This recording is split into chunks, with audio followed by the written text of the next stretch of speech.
as our Commander-in-Chief, our international relations will not be reduced to a business transaction.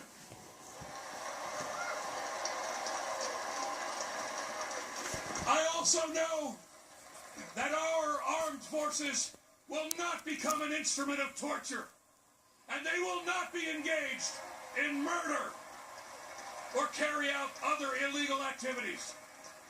All right, that was retired Marine General John Allen at the DNC last week endorsing Hillary Clinton for president. Now, following General Allen's speech, retired Army Lieutenant General Mike Flynn said he didn't know how Allen could look at himself in the mirror. And over the weekend, former Joint Chiefs of Staff Chairman General Martin Dempsey wrote a letter to the Washington Post titled, "Military leaders do not belong at political conventions." Now, Dempsey took swipes at both Flynn and Allen, saying, quote, "It was a mistake for them to participate as they did. It was a mistake for our presidential candidates to ask them to do so." Here with reaction, author of The Field of Fight, retired Lieutenant General Mike Flynn. General Flynn, I would assume that military men and women retired have the same rights to free speech as the rest of us, don't they? Yeah, Sean, the question that I would ask General Dempsey is, when do you stop becoming an American citizen and caring about the future of our country? I did not when I stepped out of uniform. I totally understand someone who's on active duty and in the military, but when you're out and you're a private citizen, you can make your own decisions. And I'm a big boy, and I have made my decision to serve my country in the way that I'm serving it, because I don't feel like we're going in the right direction. Now, I think for him, go ahead, Sean. Yeah, but John Allen, who, by the way, was the former special envoy to defeat ISIS, he recognizes on the refugee issue in particular, where Hillary wants a 550% increase, he recognizes that ISIS can infiltrate like they did in Belgium and Germany and Paris and all over Europe. And General Allen said, well, Donald Trump can cause a civil military crisis. What does that mean? Yeah, I don't really know what General Allen's talking about.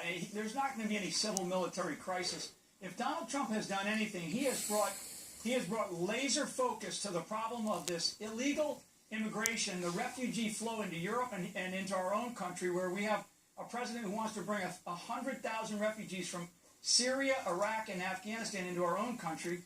And he's also brought the right level of attention on this radical Islamist problem that we have. So there's not going to be any civil military crisis going on. And I think it's a disservice to those that are serving in our military to say to them that can't they handle a new commander-in-chief.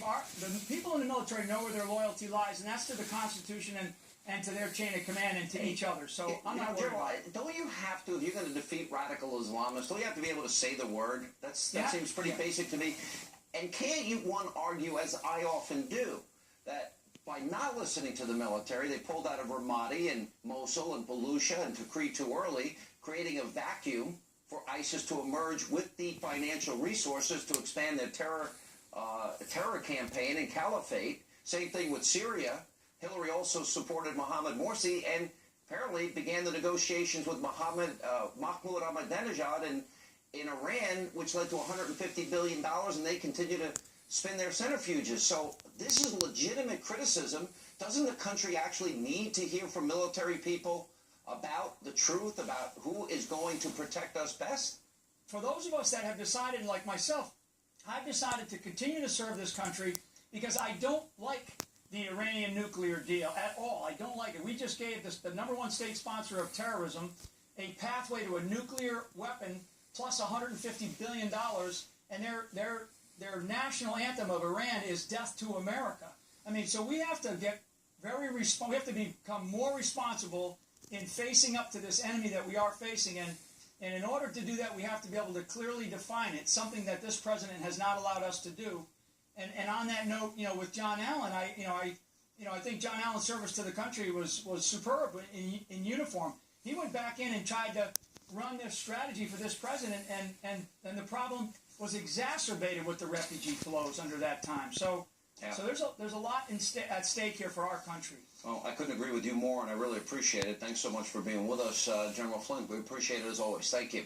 Thanks, Sean. All right, when we come back, the Associated Press is now reporting that a group associated with Black Lives Matter has now released an agenda. Some of their demands are downright shocking. So the question is, why does President Obama invite this group into the White House and the Oval Office, and why is Hillary seeking their advice? Deneen Borelli, Niger Innes, Juan Williams weigh in on that and more tonight on this busy news night.